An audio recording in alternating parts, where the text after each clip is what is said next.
बहनों और भाइयों, गुरु का जीवन में क्या महत्व है, यह भी कबीरदास जी महाराज जी हमें बताते हैं कि गुरु गोविंद दो खड़े काखे लागू पाए। यानी गुरु और गोविंद दोनों एक साथ खड़े हैं तो पहले किसको प्रणाम करना है?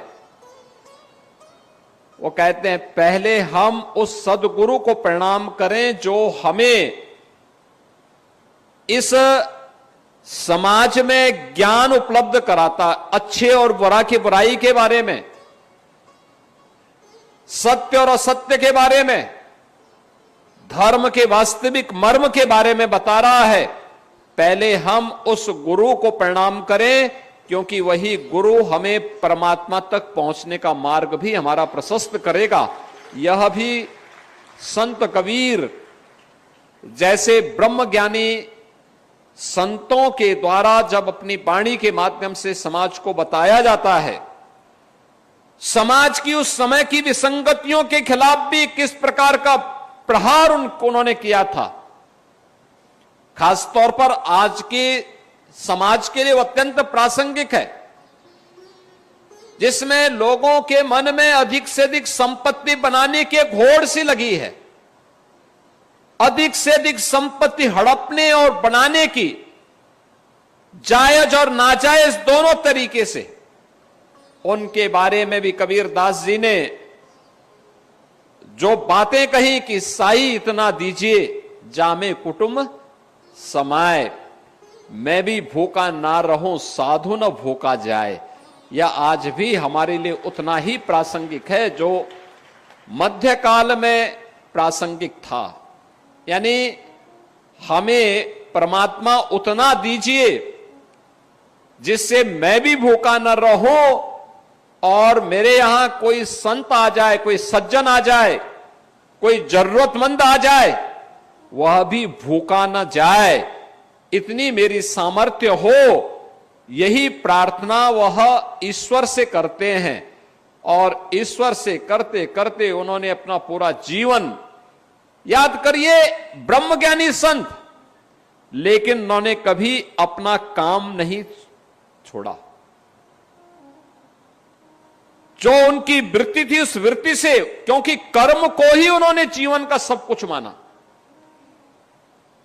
भारत के संतों की परंपरा ने हमें कर्म से विरत रहने के लिए कभी नहीं कहा। संत तुलसीदास जी भी इसी बात को कहते हैं, कर्म प्रधान विश्व को राखा, जो जस कर रहे सो तस फल चाखा। यानी कर्म ही जीवन का सब कुछ है। अच्छा कर्म करेंगे तो पुण्य प्राप्त होगा, बुरा कर्म करेंगे तो उस पाप के भागीदार बनने से आपको कोई रोक नहीं सकता। उस पाप का भागीदार तो बनना ही बनना पड़ेगा। यह भी भारत के ही संतों का उपदेश हम सब के लिए है। यह एक प्रेरणा है। और काशी की धरती पर जन्म लेकर के संत कबीरदास जी अपने अंतिम समय में वह मगहर आ गए थे। मगहर के बारे में यह मान्यता थी, गोरखपुर से सटे हुए जो आज संत कबीरनगर जनपद है, उस जनपद के मगहर के बारे में यह मान्यता थी कि वहां पर कोई मरता है तो सो नरक मिलता है। तो कबीरदास जी ने कहा कि मैं वही मगहर जाऊंगा, और वे मगहर गए। उन्होंने उस पाखंड पर प्रहार किया जो स्वर्ग और नरक के बारे में एक मान्यता थी, लोगों की एक भावना थी कि काशी में स्वर्ग मिलेगा और मगहर में नरक मिलेगा। उन्होंने कहा मैं उसी नरक में जाऊंगा। आज आप जाइए, मगहर में पूरा अमन चैन है, खुशहाली है। संत कबीरदास जी की समाधि स्थली भी है, और वहां पर डबल इंजन की सरकार ने, भारतीय जनता पार्टी की डबल इंजन सरकार ने आज कबीर पीठ की स्थापना और शोध केंद्र बना करके बहुत भव्य कार्यक्रम भी आयोजित किया। स्वयं प्रधानमंत्री मोदी जी ने उसका शिलान्यास किया और पूर्व राष्ट्रपति माननीय श्री रामनाथ कोविंद जी उस कार्यक्रम में हम लोगों ने आमंत्रित किया था, उनके हाथों से उसका लोकार्पण का कार्यक्रम भी वहां पर संपन्न हुआ। यानी हम कर्मों को प्रधानता न देकर के केवल उन मान्यताओं पर विश्वास जब कर लेते हैं, याद रखना आप अच्छे हो या बुरे हो, इस बात पे निर्भर करता है कि आपका कर्म कैसा है। अगर बुरा कोई व्यक्ति करता है और वह अच्छे फल की आशा करता है तो मुझे लगता है कभी संभव नहीं हो सकता है। हमें अच्छा करना चाहिए, अच्छे फल हमें प्राप्त होंगे। और भगवान कृष्ण ने गीता में भी यही कहा था, कर्मणे वाधिकारस्ते मां फलेषु कदाचन। यानी कर्म सब कुछ है, हमें अपने कर्म पर विश्वास करना चाहिए। कर्म कौन? जो निष्काम हो। फल की चिंता मत करिए, वह तो आपको अपने आप ही प्राप्त होगा। आप बताइए ना, अगर आप बबूल का पेड़ लगाएंगे और उम्मीद करेंगे कि उसमें आम आएंगे, तो क्या आम आ जाएंगे? नहीं आएगा। इसके लिए आम का ही पौधा लगाना पड़ेगा, मेहनत करनी पड़ेगी, तब 5 साल 7 साल के बाद आपको आम खाने के लिए प्राप्त होगा और एक लंबे समय तक आपको इसका आनंद प्राप्त होगा। बाग लगाएंगे, लोगों को भी खिलाएंगे और व्यवसाय भी कर सकते हैं, बहुत कुछ हो सकता है। ये कर्म पर निर्भर करता है, जैसा करेंगे वैसा फल प्राप्त करेंगे। और यही हमारे इन पूज्य संतों की वाणी रही है। काशी की धरती ऐसे पूज्य संतों के ज्ञान से हमेशा ही समाज का एक मार्गदर्शक रही है। उसी काशी में संत कबीरदास जी का जन्म होता है, उसी काशी में सदगुरु रविदास जी महाराज का उनका प्रकट का स्थली भी वही काशी है। वही काशी है जिसमें अनेक ऐसे पूज्य संतों ने अपनी साधना से प्राप्त सिद्धि के माध्यम से लोक कल्याण का मार्ग प्रशस्त किया। और देश के अंदर भी संत कबीर की इस परंपरा में अनेक ऐसे संत आज भी देश और दुनिया के अंदर लगातार उनकी वाणियों के माध्यम से समाज का मार्गदर्शन कर रहे हैं। याद करना, जातीयता पर भी प्रहार किया था संत कबीरदास जी ने, और उस समय भी उन्होंने बहुत कुछ किया था। उनके पूज्य गुरुदेव जगत गुरु रामानंदाचार्य ने उस समय उन्होंने इस बारे में कहा था, जातीय विसंगतियों पर और उस समय की छुआछूत और अस्पृश्यता के भाव पर भी उन्होंने बहुत प्रभावी हमला किया था। उन्होंने उस समय कहा था कि जाति पाति पूछे नहीं कोई, हरि को भजे सो हरि का होई। यानी जो ये जाति पाति का बंधन जब तक टूटेगा नहीं, ये देश की गुलामी का कारण था।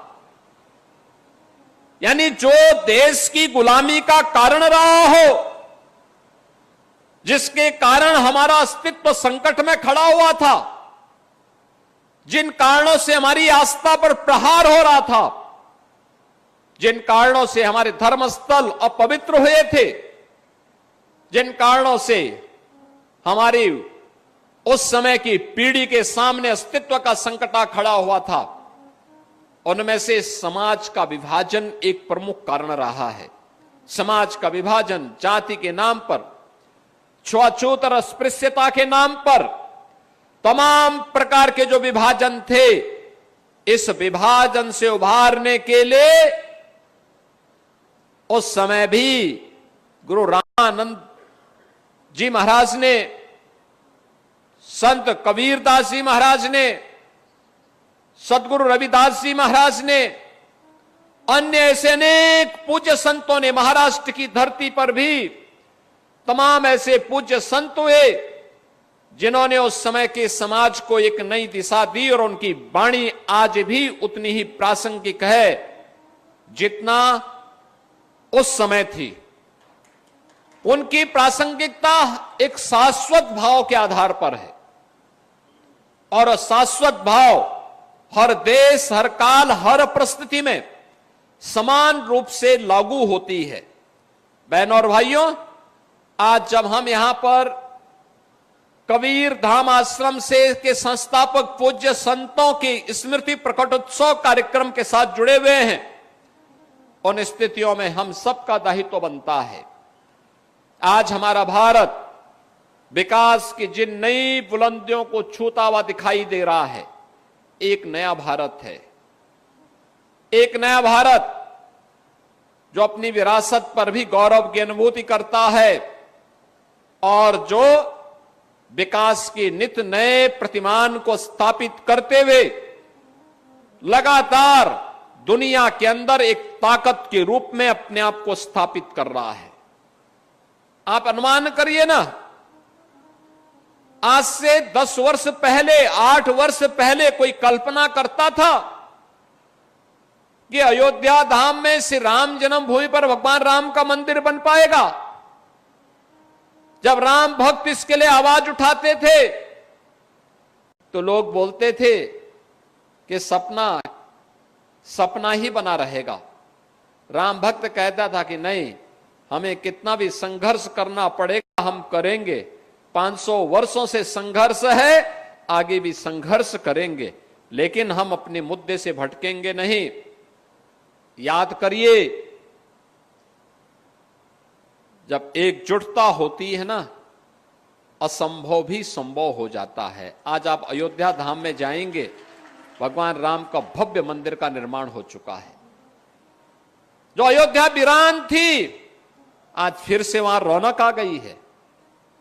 यानी अयोध्या धाम में गत वर्ष 6 करोड़ से अधिक श्रद्धालु दर्शन करने के लिए आया था। 6 करोड़ से अधिक श्रद्धालु अकेले अयोध्या धाम में। जिस अयोध्या में बामुश्किल कुछ लाख श्रद्धालु आ पाते थे, आज गत वर्ष 6 करोड़ श्रद्धालु आए थे। और इस वर्ष तो ये संख्या और भी बढ़ेगी, क्योंकि प्रयागराज महाकुंभ के कारण 13 जनवरी से लेकर के और 27-28 फरवरी तक हम लोगों ने देखा कि प्रतिदिन 10 लाख श्रद्धालु अकेले अयोध्या धाम में आता था दर्शन करने के लिए। बहनों और भाइयों, ये बातें इस बात को दिखाती हैं कि हम जब भी प्रयास करेंगे उसके परिणाम आएंगे। यानी कोई भी व्यक्ति जो इन धार्मिक स्थलों में जा रहा है, श्रद्धा भाव के साथ जा रहा है, निष्काम भाव के साथ जा रहा है, वह सही मार्ग पर ही जाएगा, सही दिशा में ही जाएगा, भटकेगा नहीं। किसी विदेशी ताकत के द्वारा उसको खरीद फरोख्त नहीं किया जा सकता। उसको समाज की मुख्य धारा से कोई भटका नहीं सकता है। और इसीलिए समाज की आस्था पर प्रहार करने के लिए समाज विरोधी तत्वों के द्वारा लगातार आज भी प्रयास हो रहे हैं, लगातार प्रयास हो रहे हैं। एक बांटने की साजिश, जाति आधार पर समाज को विभाजित करने की साजिश, लगातार प्रहार हो रहे हैं। और दूसरी ओर आस्था पर प्रहार। आप देख रहे होंगे लगातार कुछ न कुछ ऐसी टिप्पणी जो भारत की सनातन आस्था को आहत करती हो, भारत और भारतीयता को अपमानित करती हो। इस प्रकार की साजिशें लगातार हो रही हैं। लेकिन हम सबको चाहिए कि सबसे पहले अपनी कमियों को हम दूर करें। बीमारी अगर कहीं पे है, समय रहते उसका उपचार होना चाहिए।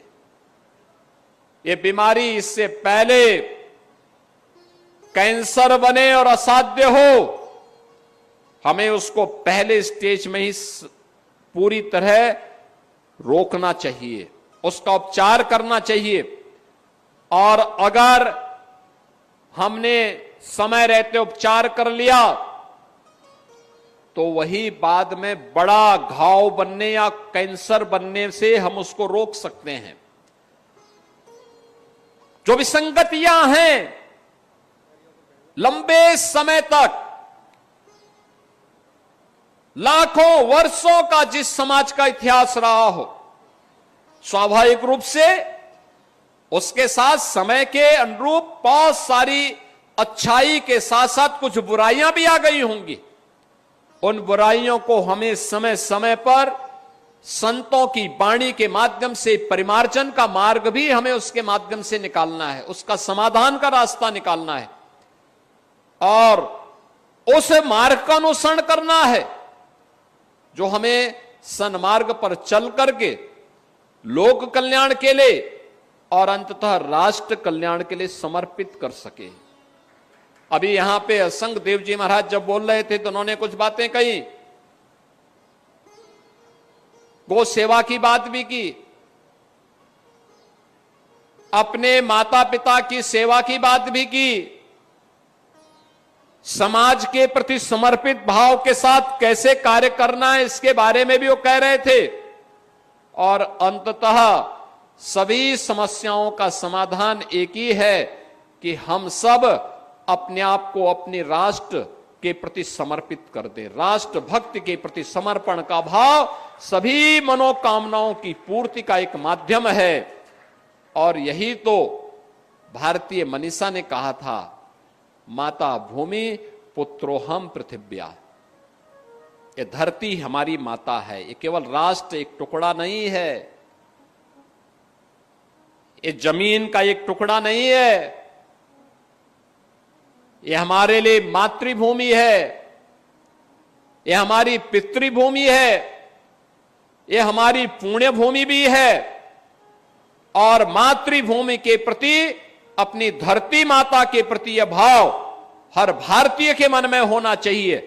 जैसे कोई भी भारतीय यह स्वीकार नहीं कर सकता कि उसकी मां को कोई गाली दे, कोई भी भारतीय इस प्रकार की बातें स्वीकार नहीं कर सकता है कि उसकी पितृ परंपरा को कोई अपमानित करे, कोई भी भारतीय यह स्वीकार नहीं कर सकता है कि उसकी आस्था के केंद्रों को कोई अपमानित करने का दुस्साहस करे।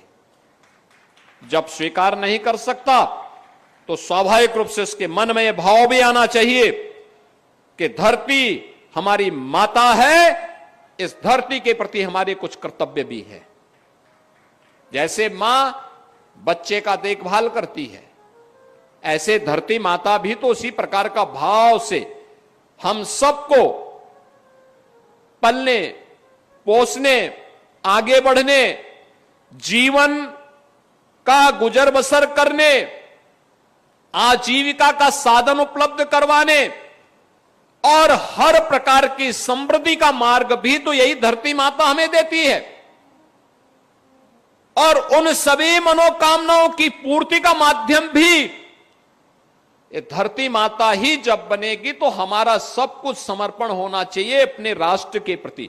जिन कारणों से राष्ट्र की एकता और अखंडता कमजोर होती हो, जिन कारणों से हमारा देश कमजोर होता हो, उन कारणों से अपने आप को दूरी करना, उन कमियों को दूर करना, उन कमियों को समय रहते हुए समाधान निकाल देना अगर हम करते हैं तो जिस देश की आजादी के लिए हजारों नौजवानों ने अपना बलिदान दिया, जिस देश की सुरक्षा के लिए आज भी हमारे लाखों सैनिक सीमाओं की सुरक्षा के लिए दिन रात की परवाह के बगैर, सर्दी गर्मी बरसात की परवाह के बगैर भारत की सीमाओं पर डटे हुए हैं, सम और विषम परिस्थितियों का सामना करते हुए भी जहां पर टेम्परेचर -40 डिग्री तक नीचे गिर जाता है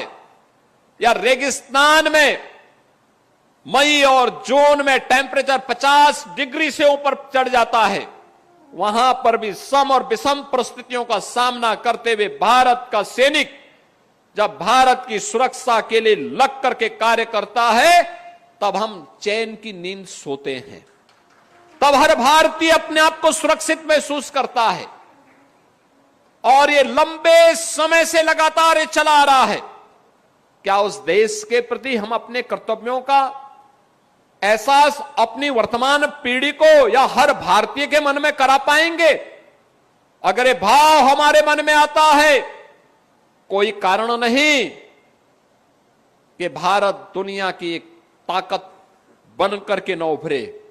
और पिछले 11 वर्षों में आपने भाव देखा होगा, लगातार 2014 के पहले जिस देश के बारे में लोगों के मन में प्रश्न खड़े होते थे, क्या होगा भारत का, दुनिया की दूसरी सबसे बड़ी आबादी का देश कहां जा रहा है, व्यापक भ्रष्टाचार 2014 के पहले, पहचान का संकट, आम जन को शासन की सुविधाओं से वंचित करने का कुत्सित प्रयास, आस्था पर होने वाले प्रहार, लगातार भ्रष्टाचार और बेईमानी के नित नए कीर्तिमान स्थापित हो रहे थे।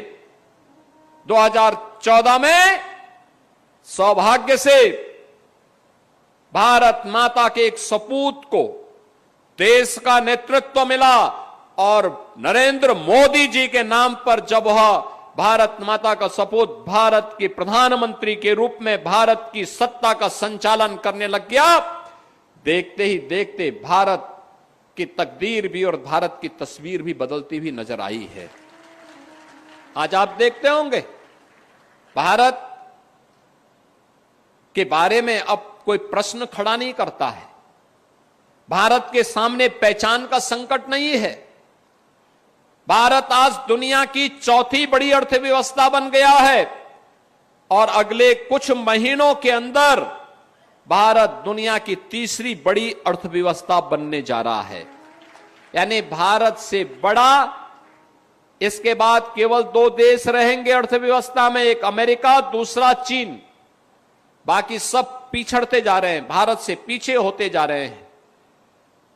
भारत में आज आप देखते होंगे लखीमपुर खीरी की सड़कों का जो कनेक्टिविटी है, 2014 के पहले क्या हालत थी, आने जाने में दिक्कत थी, कोई पहुंच नहीं सकता था, गांव-गांव में सड़कों का अभाव था, बिजली नहीं थी।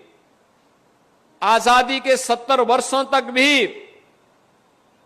लाखों गांव और मजरे ऐसे थे जहां तक बिजली नहीं पहुंची थी। करोड़ों गांव घर ऐसे थे जिनके पास, नागरिक ऐसे थे जिनके पास सिर ढकने के लिए छत नहीं था। करोड़ों लोग ऐसे थे जिनके घर में शौचालय नहीं था। करोड़ों लोग ऐसे थे जिनके पास उज्ज्वला योजना का कनेक्शन नहीं था। करोड़ों लोग ऐसे थे जिनको आजादी के 70 वर्ष होने के बाद भी 2 समय भोजन नहीं मिल पाता था। नौजवान भटक रहा था, किसान आत्महत्या कर रहा था, देश के अंदर आतंकवाद, नक्सलवाद और उग्रवाद सिर चढ़ करके बोल रहा था। विदेशी घुसपैठ लगातार हो रही थी। भारत की सीमाओं पे भारत के दुश्मन लगातार भारत को चुनौती देते थे। भारत की आस्था अपमानित होती थी। सत्ता में आने का उद्देश्य ही हो गया था भारत की एकता और अखंडता को चुनौती देना, भारत को अपमानित करना। लेकिन सौभाग्य से मोदी जी देश के प्रधानमंत्री बने। आज नौजवान रोजगार प्राप्त कर रहा है। आज किसान खुशहाली का जीवन व्यतीत कर रहा है। लागत का 1.5 गुना दाम एमएसपी के रूप में उसको क्रय केंद्रों में प्राप्त हो रहा है। आज श्रमिकों के सम्मान की रक्षा हो रही है। नए उद्योग लग रहे हैं। विकास के नित नए प्रतिमान स्थापित हो रहे हैं। अच्छी सड़कें, सिंगल लेन, डबल लेन, 4 लेन, 6 लेन, 12 लेन की मेट्रो के नए नए पब्लिक ट्रांसपोर्ट सिस्टम की नई नई सुविधाएं विकसित हो रही हैं, रोपवे की सुविधाएं विकसित हो रही हैं, लोगों को प्राकृतिक आपदा से बचाने के लिए नए प्रयास हो रहे हैं और भारत की आस्था का सम्मान कैसे होना है। काशी में काशी विश्वनाथ धाम, अयोध्या में श्री राम जन्मभूमि में भगवान श्री राम की जन्मभूमि के साथ साथ पूरी अयोध्या को वैश्विक नगरी के रूप में स्थापित करने का कार्य, और आपके लखीमपुर खीरी में भी तो गोला गोकर्ण नाथ के धाम को विकसित करने के बड़े कार्यक्रम को आगे बढ़ाया गया है। ये नया भारत है, विरासत को भी और विकास में भी बेहतर समन्वय करता है, भारत की आस्था के साथ खिलवाड़ स्वीकार नहीं करता है, गरीबों को उनका हक प्रदान करता है। याद करिए, जो कार्य देश की आजादी के तत्काल बाद होना चाहिए था वह कार्य उस समय नहीं हुआ। जो कार्य 1947 से लेकर के 1960 के बीच में होना चाहिए था कि हर गरीब की सिर को ढकने के लिए एक छत मिले, नहीं दिया। मोदी जी आए, 4 करोड़ गरीबों को उन्होंने प्रधानमंत्री आवास योजना का लाभ प्रदान किया। जिन गरीबों के घर में शौचालय बनना चाहिए था, ये शौचालय बीमारी से मुक्ति का भी और नारी गरिमा के प्रतीक भी थे, उन गरीबों के घर में शौचालय नहीं बने। मोदी जी आए, उन्होंने 12 करोड़ गरीबों के घर में एक एक शौचालय बनाया। आज नारी गरिमा की भी रक्षा हो रही है और बीमारी से भी मुक्ति हो रही है। यानी जगह जगह शौच करने से जो गंदगी होती थी, उससे जो बीमारियां पैदा होती थी, इंसेफ्लाइटिस एक बीमारी थी जिसमें लखीमपुर खीरी भी जनपद था, जहां पर सैकड़ों बच्चे इस बीमारी की चपेट में आते थे और यही सीजन हुआ करता था जब ये मौतें होती थी। आज बीमारी पर पूरी तरह नियंत्रण, क्योंकि हर घर में शौचालय बन गया है, नारी गरिमा की भी रक्षा हुई है और बीमारी से भी मुक्ति मिली है। कोई सोचता था कि धुएं से मुक्ति मिलेगी, कोई लकड़ी से, कोई कोयला से, कोई गोबर के गोईठे से भोजन बनाने के लिए मजबूर होता था। बरसात होती थी, घर भूखों सोता था, क्योंकि लकड़ी नहीं, ईंधन नहीं, केरोसिन ब्लैक होता था, ब्लैक हो जाता था। आज तो हर परिवार को, भारत के अंदर 12 करोड़ परिवारों को और उत्तर प्रदेश में 1 करोड़ 86 लाख परिवारों को उज्ज्वला योजना में फ्री में कनेक्शन मिले, और उत्तर प्रदेश में हम लोग उन परिवारों को दीपावली और होली के अवसर पर फ्री में सिलेंडर भर करके उपलब्ध करवाते हैं। सिलेंडर भरा हुआ सिलेंडर उपलब्ध करवाने का काम करते हैं। दुनिया में बड़े बड़े देश हैं, विकसित देश हैं, वे अपनी जनता को फ्री में वैक्सीन कोरोना में नहीं दे पाए। वे अपने नागरिकों के लिए फ्री में राशन की सुविधा नहीं उपलब्ध करवा पाए। भारत एकमात्र देश है जिसने अपनी पूरी 140 करोड़ की आबादी के लिए वैक्सीन की सुविधा भी उपलब्ध करवाई, फ्री में वैक्सीन की सुविधा, और 2020 से ही फ्री में राशन की सुविधा का लाभ भी प्रदान कर रहे हैं। 80 करोड़ लोग फ्री में राशन की सुविधा का लाभ प्राप्त कर रहे हैं। भारत अकेले देश है जहां पे 50 करोड़ लोग आयुष्मान भारत की 5 लाख रुपए की स्वास्थ्य की सुविधा प्राप्त कर रही है। यह कार्य 2014 के पहले भी हो सकता था, लेकिन नहीं, क्योंकि लोगों के मन में यह भाव नहीं था।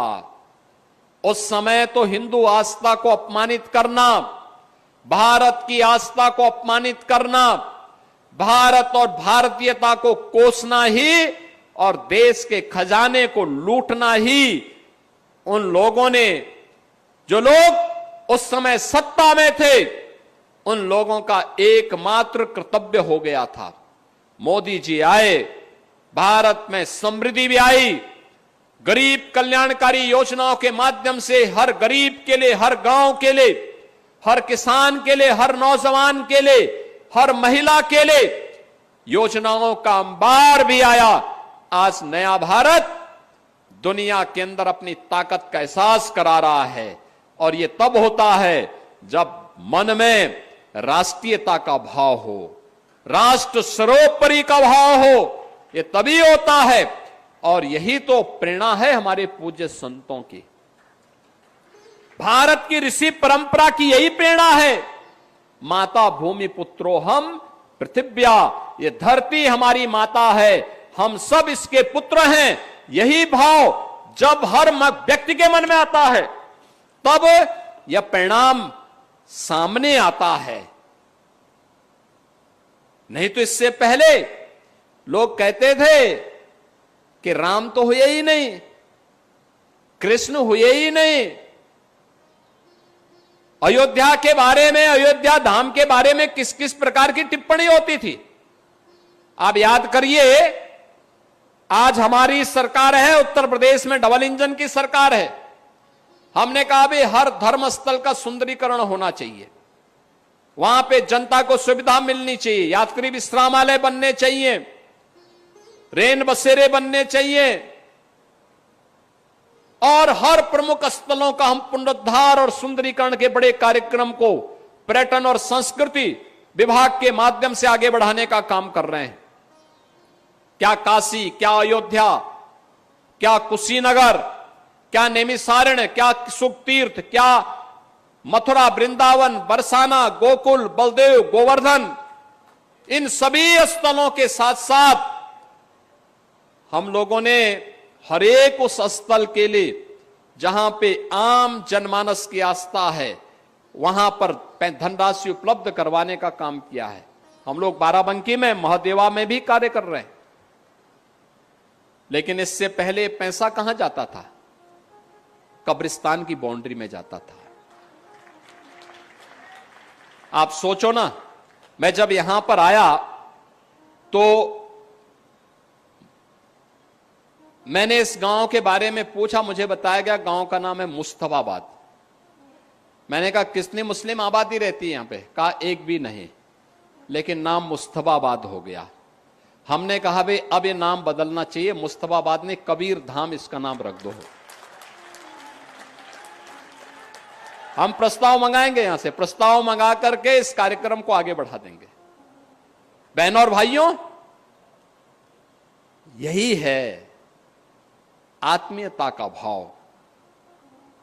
उन लोगों ने अयोध्या को फैजाबाद किया था, प्रयागराज को इलाहाबाद किया था, कबीर धाम को मुस्तफाबाद किया था।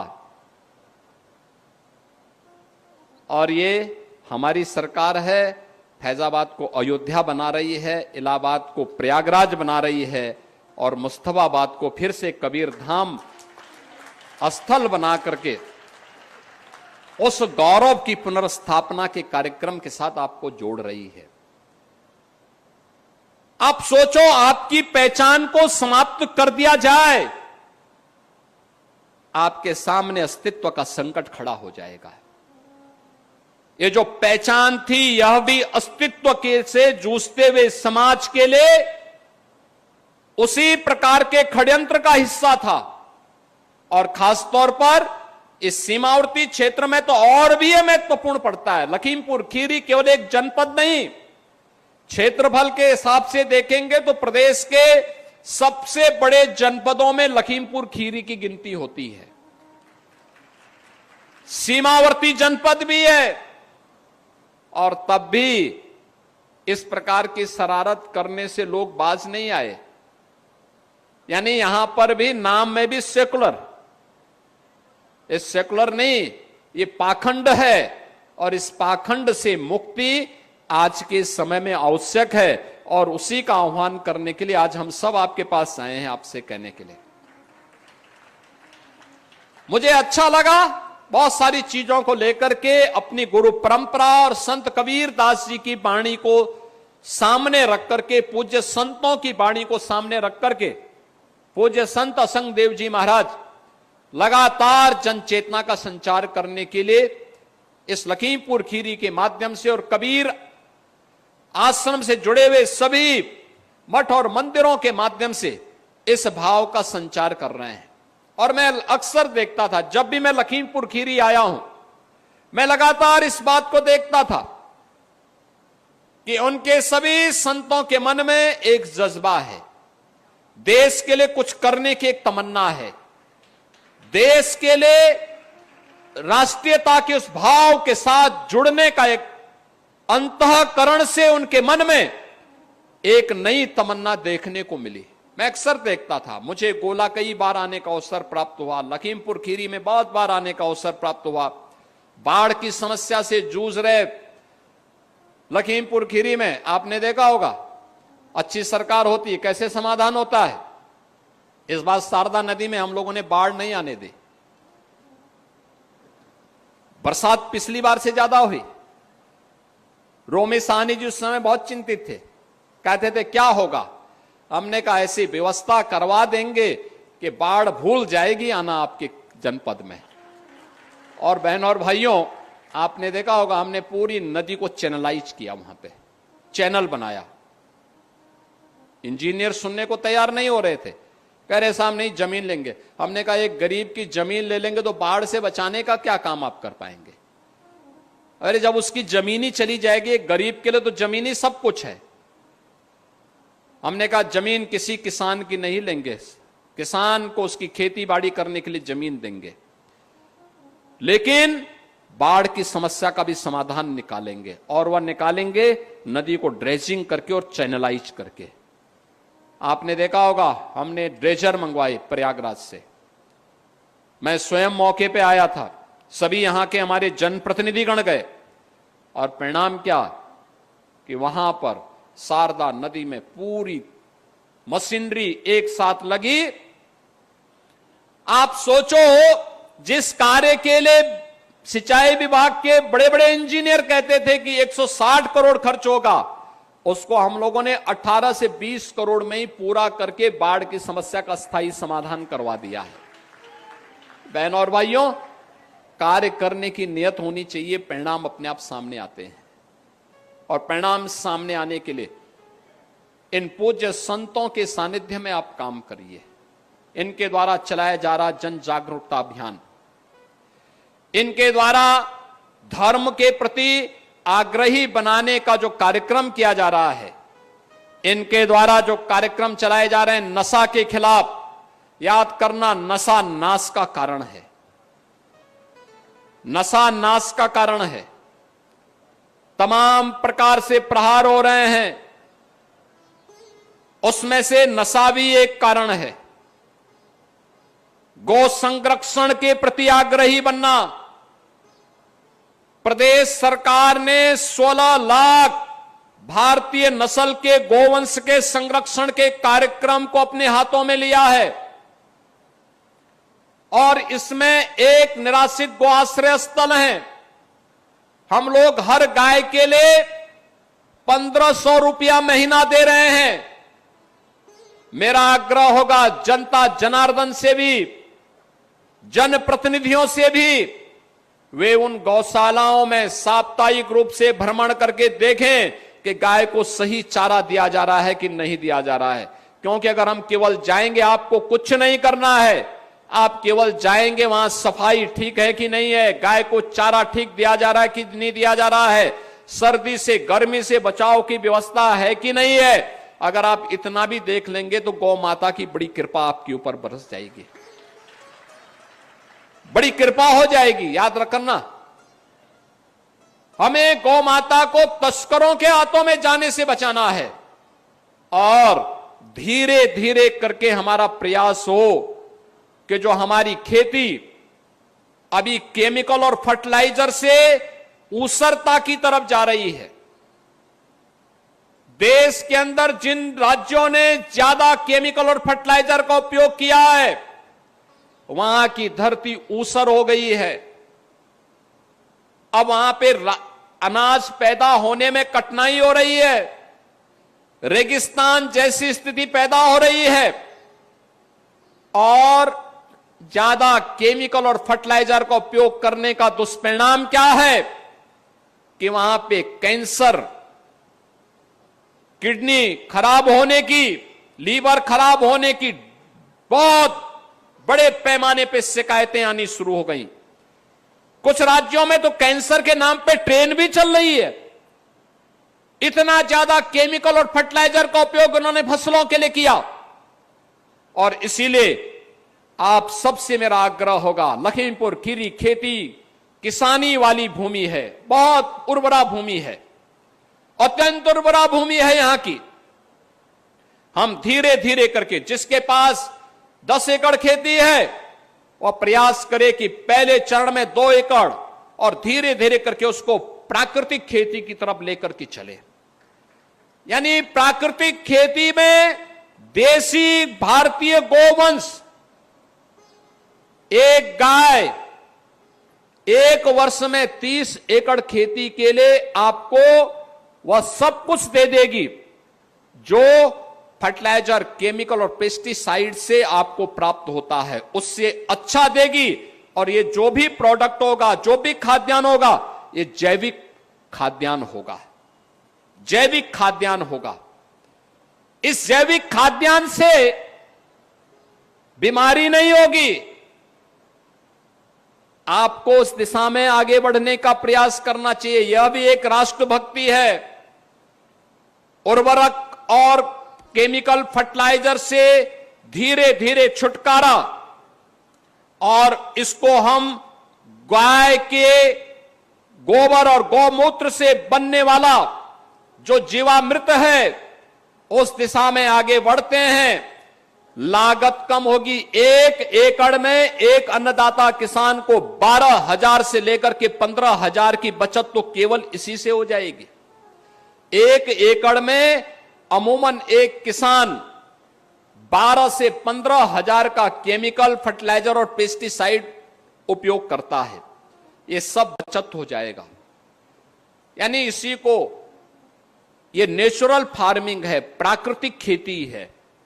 इस प्राकृतिक खेती को आप बढ़ावा देंगे तो स्वस्थ भी रहेंगे, कोई साइड इफेक्ट भी नहीं होगा, खेती की लागत भी कम होगी, उत्पादन उससे बेहतर होगा, खेती की जीवंतता भी बनी रहेगी और खेती की उर्वरता बना करके हम आने वाली पीढ़ी को भी एक उन्नत भविष्य देने में सफल हो पाएंगे। यह हमारा एक दायित्व होना चाहिए। ये एक राष्ट्रीय कार्य है। ये भी तो गौ रक्षा करना और खेती की भी अपनी रक्षा करना, उसकी उर्वरता को बचाना। जल संसाधनों का भी यहां अभाव नहीं है, लेकिन अति दोहन करके हम इस गलतफहमी में न रहें कि यहां पे तो जल स्तर ऊपर है, कोई समस्या नहीं होगी। हमारा प्रयास होना चाहिए, जितना हम जमीन से नीचे से जल ले रहे हैं, भूगर्भीय जल ले रहे हैं, उतना बरसात में जमीन के नीचे चला भी जाए। घर में है, रेन वाटर हार्वेस्टिंग लगाइए। खेती है तो नई तकनीक को अपनाइए, उत्पादन भी ज्यादा होगा और साथ साथ आपको इसका लाभ भी होगा। नशे के खिलाफ, और किसी भी प्रकार का नशा हो, इसके खिलाफ एक अभियान का हिस्सा बनाइए। एकदम आप बनाएंगे। यद्यपि आपके प्रभारी मंत्री हमसे नाराज होंगे इस बात को लेकर के, लेकिन मुझे लगता है कि यह नशा नाश का कारण है और यह विदेशी ताकतें भी एक साजिश का हिस्सा बना करके भारत को कमजोर करने का प्रयास कर रही हैं। उसके नए नए तरीके आ रहे हैं। उन तरीकों से वर्तमान पीढ़ी को मुक्त करना। और अंतिम बात जो आपको मैं बताना चाहूंगा वह है, आपके पास फोन है, अपने फोन का इस्तेमाल उतना ही करना जो आपकी जरूरत हो। आपकी आंख की रोशनी पर बहुत खराब असर डालेगी, बहुत ज्यादा। एवरेज एक व्यक्ति अपना 4 से 6 घंटे इसमें खर्च कर रहा है, उसकी कोई आवश्यकता नहीं, कोई आवश्यकता नहीं। प्रयास करिए 12 घंटे के समय में कम से कम 2 घंटे आपका मोबाइल फोन बंद रहे। रात्रि 12 घंटे तो यानी 14 घंटे बंद रखिए। शेष 10 घंटे, और वह भी 10 घंटे जब जरूरत हो तभी इस्तेमाल करिए। किसी प्रकार की मानसिक आघात से बचेंगे और साथ साथ आंख की ज्योति भी बनी रहेगी। तो ये सभी कार्य अगर आप कर पाएंगे तो आपके लिए हितकर होगा, और इन पूज्य संतों के प्रति हमारी यही श्रद्धा का भाव भी होगा। आज के इस अवसर पर यहां पर विकास संबंधी बहुत सारे प्रस्ताव हमारे पास आए हैं। इन सबको भी हम अपने पर्यटन और संस्कृति विभाग के माध्यम से आगे बढ़ाने का काम करेंगे। लखीमपुर खीरी जनपद के विकास के लिए डबल इंजन की भारतीय जनता पार्टी की सरकार पूरी प्रभावी ढंग से, पूरी प्रतिबद्धता के साथ कार्य कर रही है और कार्य करेगी। कोई सोचता था कि आपके इस जनपद में मेडिकल कॉलेज बनेगा, लेकिन आज मंजू त्यागी जी के विधानसभा क्षेत्र श्रीनगर में एक मेडिकल कॉलेज भी बन गया है। कोई सोचता था यहां पर कि 4 लेन की कनेक्टिविटी से जनपद जुड़ेगा, आज वह भी साकार हो रहा है। और यहां से यहां का एयरपोर्ट को भी हम आगे विस्तार देने का कार्य कर रहे हैं, जिससे लखीमपुर खीरी केवल एयर कनेक्टिविटी से ही नहीं बल्कि इको टूरिज्म के एक बेहतरीन केंद्र के रूप में विकसित हो सके, बहुत अच्छे केंद्र के रूप में। याद रखना, टूरिज्म में अपार संभावनाएं हैं रोजगार की।